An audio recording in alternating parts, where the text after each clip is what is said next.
Hello, this is session 4 in a 5-part series on learning pentatonic scales. In the first few lessons we learned the chord shapes that the scales will overlay. We learned how to move those chords up the neck in succession to be able to play in a key. And then in the third session we learned the pentatonic scale shapes themselves. Now we're going to learn how to move the chord shapes in succession up the neck in a key and overlay the scale shapes on top of them so that you'll be able to play these pentatonic scales in a key. The key that we started working on was the key of C. So we would want all of our root notes to be C's. We had an open C, and then we had an A shape, bar chord.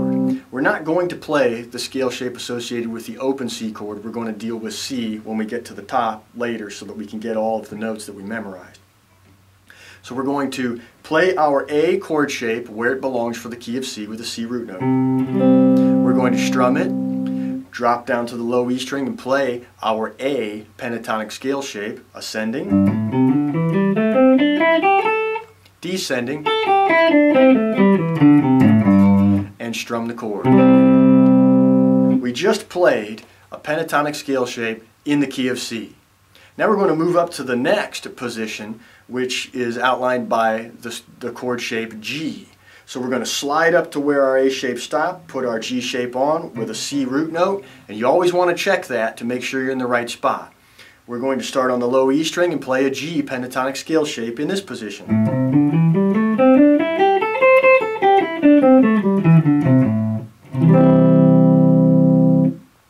The next shape in line is E. We're going to let the pinky guide us and lead so that we're going to put our first finger on that 8th fret on the low E string so that we can maintain that C root note structure, and we're going to strum the E chord shape in its position for where we would be playing in the key of C. And then we're going to play the scale shape where it belongs in position for the key of C, ascending and descending.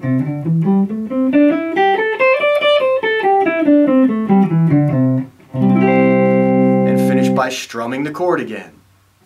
Again, we're going to allow our pinky to lead us to the next root note, which is going to be the D shape. So we replace our first finger with our pinky, strum, drop down straight down to the low E string with your first finger at the 10th fret, and we're going to play the D pentatonic scale shape in position for the key of C.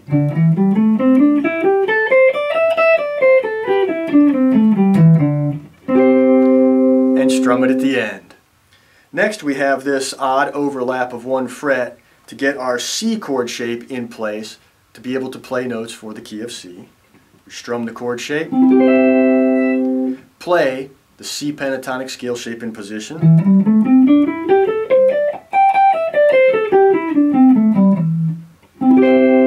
and strum the chord shape at the end of it. So we walked up all of the positions that got through the 5 chord shapes in the key of C. Any one of these positions would be considered to be a C pentatonic scale shape.